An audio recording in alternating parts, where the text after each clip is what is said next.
No questions are off the table, and we agreed to no conditions. We're here to get voters the answers that they deserve. Please welcome the frontrunner for the Republican nomination, former President Donald Trump. If you look at what's gone to our country has gone to hell. Our borders are bad. Our military has been bad. You look at the taxes, you look at inflation, what's happened to inflation, it's just destroying our country. We've really become, in many ways, a third world country. And it's very sad what's happened in this administration. And it's something that will turn around on day one. We were energy independent. Now energy is at a level that we've never had to pay before. Nobody can afford to continue to pay what's happening with energy. But we were energy independent. We were getting out of Afghanistan with strength and with dignity. And instead we got out, we looked like fools, probably the most embarrassing moment in the history of our country. One of the big problems was that Nancy Pelosi, Crazy Nancy as I affectionately call her, Crazy Nancy Pelosi and the mayor of Washington were in charge, as you know, of security. And they did not do their job. They're not in charge of the National Guard. You're in charge of the National Guard. Well, I offered them National Guard. I said, we'll give you soldiers, we'll give you National Guard, we'll give you whatever you want. And they turned me down. And in fact, she turned me down. She turned me down in writing. But you said you weren't very involved that day. You did tell your supporters to come to Washington. You tweeted about it, about that speech that happened on the rally. Am I allowed to say that? When they went to the Capitol and they were breaking into the Capitol, smashing windows, injuring police officers, why did it take you 3 hours to tell them to go home? I don't believe it did. Oh, let me pull it out. I have to pull it out.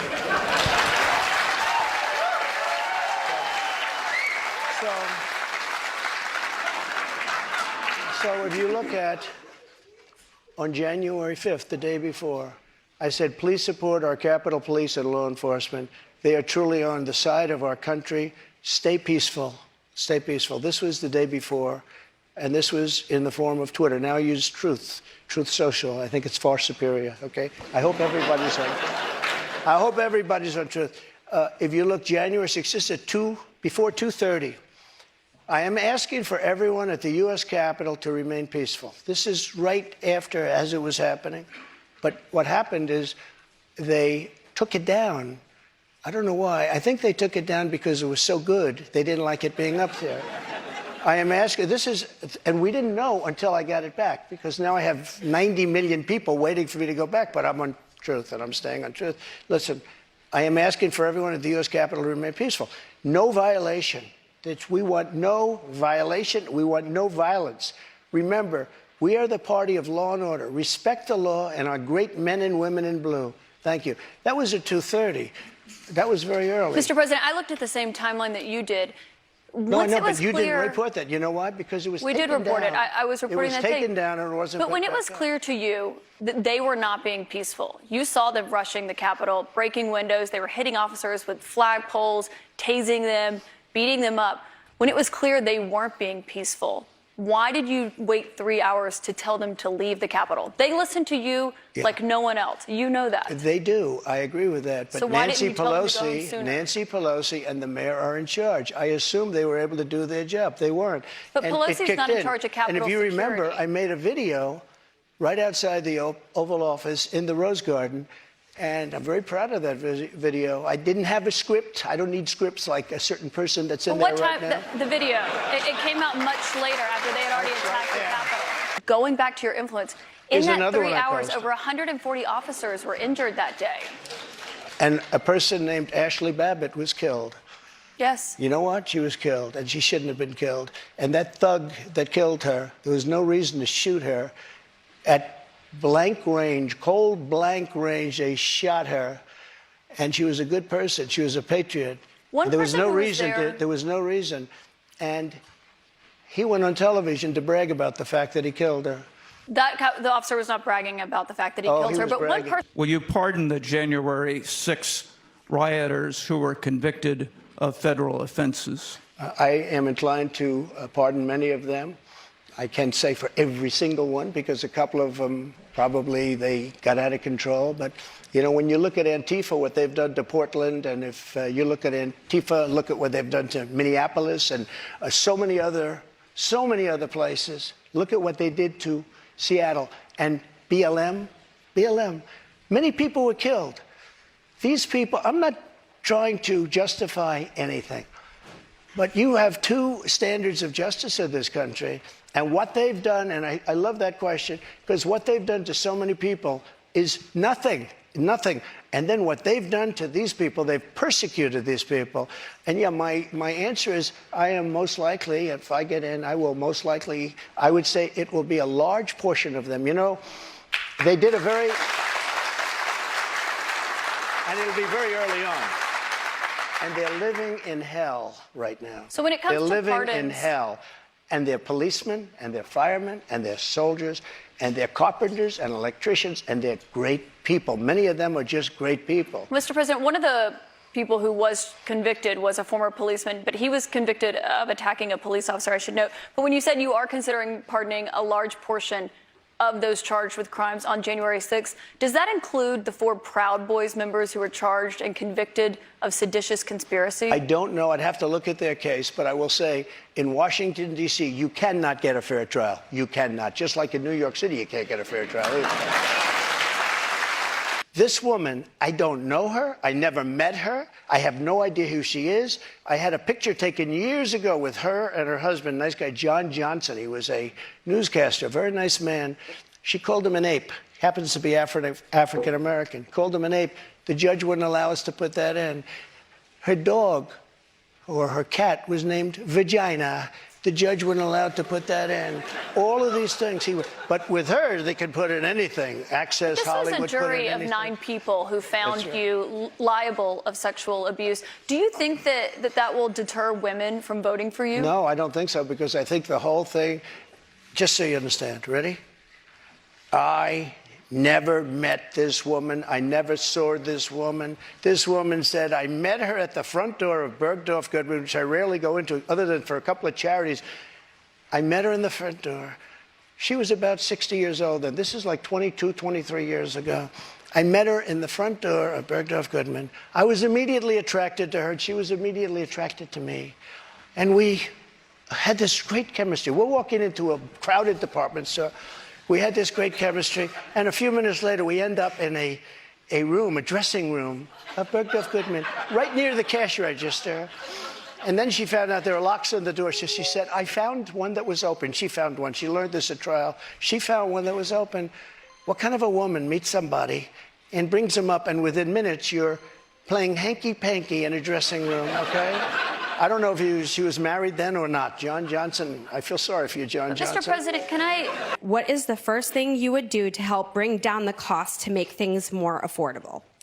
Drill, baby, drill. You know about that. When we have a debt limit, and they use that very seriously on me, they came in, Schumer came in with Nancy Pelosi, and they were using it, we'll violate it, we'll do whatever. They talked a whole lot different than they do right now. I say to the Republicans out there, congressmen, senators, if they don't give you massive cuts, you're going to have to do a default. And I don't believe they're going to do a default, because I think the Democrats will absolutely cave, because you don't want to have that happen. But it's better than what we're doing right now, because we're spending money like drunken sailors. So just to be clear, Mr. President, you think the U.S. should default if the White House does not agree to the spending cuts Republicans are demanding? Well, you might as well do it now, because you'll do it later, because we have to save this country. Our country is dying. Our country is being destroyed by stupid people, by very stupid people. You once said that using the debt ceiling as a negotiating wedge just could not happen. You said that when you were in the Oval Office. That's when I was president. So why is it different now that you're out of office? Because now I'm not president. We have a very big mental health problem in this country. And again, it's not the gun that pulls the trigger, it's the person that pulls the trigger. And we have to protect our Second Amendment. We have to protect our Second Amendment. Mr. President, you dealt with a lot of mass shootings when you were in office. This year, there have already been more than 200 mass shootings in 2023. If you are reelected, are there any new gun restrictions that you would sign into law? I would do numerous things. For instance, schools, we would harden, very much harden. And I'm a very believer. I believe in teachers. I love teachers. I think they're incredible. And they love the children, not quite like the parents, but they love the children in many cases almost as much. Many of these teachers are soldiers, ex-policemen. They're people that really understand weapons. And you don't need 5% of the teachers would be more than you could ever have if you're going to hire security guards. But in addition to that, have security guards. You have to harden your entrances. You have to make schools safe. And you can make other places safe. But it is a big mental health problem in this country more than anything else. If you look at Chicago, Chicago has the single toughest gun policies in the nation. They are so tough you can't breathe. New York, too, and other places also. All of those places are the worst and most dangerous places. So that's not the answer. I consider the other side to be radical because the other side, under Roe v. Wade and other things, the other side, they're radical because they will. Remember the debate with Hillary Clinton? They said, rip the baby out of the womb at the end of the 9th month. They will kill the baby in the 9th month. If you look at that crazy governor of Virginia from the former governor, where he said, no, the baby will be born, and then we'll decide essentially whether or not to execute the baby. But, Mr. President, can we talk about what you would do if these are the radical people. It's not the pro-life people that are radical. But if you are reelected and you're... People that will kill a baby in the 9th month or the 8th month or the 7th month or after the baby is born, they're the radicals, not the pro-life people. I just want to give you... You're going to have millions of people pouring into our country right now at a level that nobody's ever seen before. These people are sick. Anybody that wants this to happen to our country, they're destroying our country, and this should not be allowed to happen. How they're not going to do a version of Title 42 or my Title 42, which was tough. If people are sick and have infectious diseases and lots of other problems, we don't want them being into our country. We have enough problems right now. We have problems like we've never had in the history of our country. But, Mr. President, our country is being destroyed. A country has to have borders. There's never been anything like is happening to our country right now. You built about 52 miles of new wall when you were in office, Mr. President. It wasn't the complete wall. One other thing that with no, but I have to respond to that. With your immigration, it was only about 52 miles of new wall. This is what she does.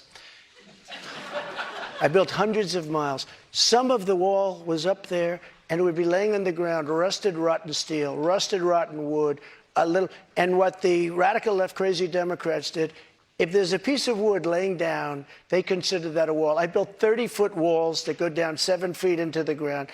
If there was a little piece of wood sitting in the ground, they said, oh, he's not building a wall. We already had a wall.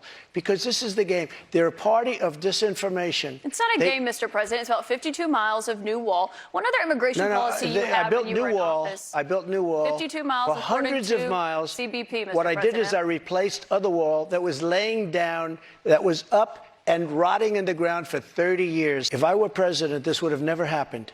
And even the Democrats admit that. Putin knew it would have never happened.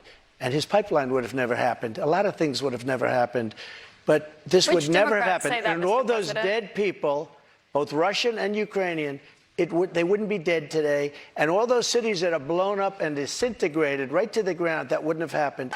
Would you give Ukraine weapons and funding? I was impeached by a crazy woman named Nancy Pelosi. But the question here is, would you give Ukraine weapons and funding if you were elected? I would sit down. Let me just put it a nicer way.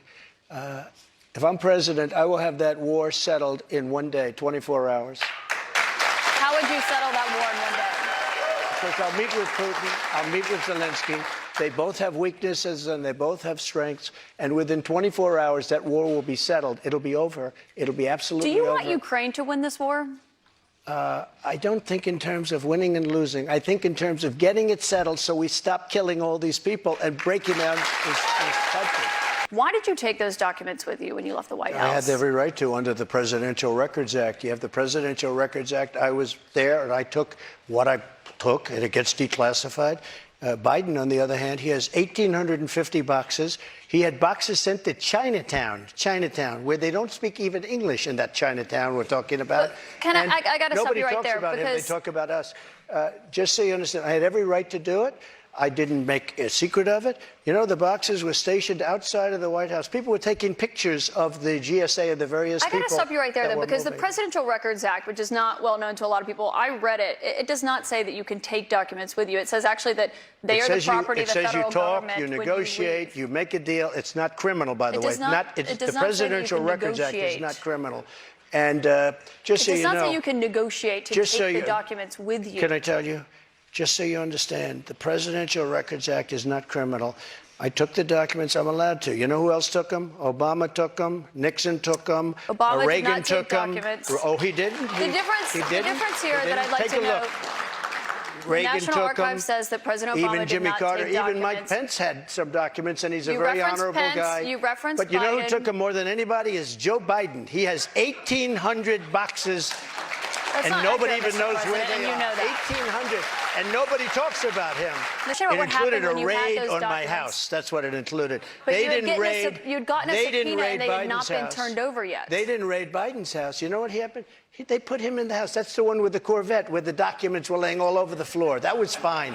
And you know who happens to be at Mar-a-Lago? Secret Service, and they're phenomenal. I have Secret Service. He didn't have Secret Service. The other thing, the vice president cannot declassify. He didn't have the right to declassify. He has documents from when he was a senator. And even Democrat senators say, I can't believe it. They didn't raid the house of Joe Biden. They didn't raid Obama. But Joe Biden didn't ignore a subpoena to get those documents back like Joe you Biden did. And so took that's the question. 1,850 boxes. But that's the question that investigators have, I think, is why you held on to those documents when you knew the federal government was seeking them and then had given you a subpoena to return them. Are you ready? Are you ready? Can I talk? Yeah, what's the mind? answer? Do you mind? I would like for you to answer the question. Okay, it's very simple to answer. That's why I asked it. It's very simple to. You're a nasty person, I'll tell you. Can you answer why you held on to the documents? I was negotiating, and we were talking to NARA, that's Washington, to bring whatever they want. They can have whatever they want. When we left Washington, we had the boxes lined up on the sidewalk outside for everybody. People are taking pictures of them. Everybody knew we were taking those boxes. And the GSA, the government service, the GSA was the one taking them. They brought them down to Mar-a-Lago. We were negotiating with NARA. All of a sudden, they raid our house. When Biden has his documents, he won't give back the 1,850 boxes. And you're going to find some real gems in there. Let me ask you a question. Why is it that Biden had 9 boxes in Chinatown? And he gets a lot of money from China. Why is that? And why aren't people? Mr. President, no, you cannot why say aren't that. people There is no bringing that evidence up? of that, Mr. And why don't they put this guy Jack Smith and his group of thugs? Why don't they put him in charge of that? I need to stop you right there because there's no evidence of what you just said there. What you're referring to there is an office that he had after leaving the vice presidency. He had a temporary office. But I want to ask you about another investigation that you're facing. You don't know the subject. I do know the subject. He had one at the University facts, of Pennsylvania, but he also had 9 boxes in Chinatown. Investigation that you're facing, which is the one that's happening in Georgia, where we are really putting it to Biden. But he's putting it to himself because the economy stinks, inflation is horrible, and the border is a disaster. And by the way he got out of Afghanistan was the single most embarrassing moment in the history of our country. And you know what? If I don't win, this country is going to be in big trouble. It's so sad to see what's happening.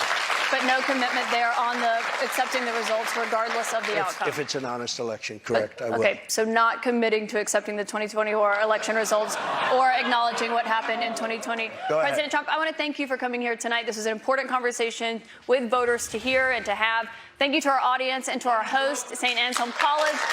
Thank you very much. Thank you very much, Kaitlin. Good job.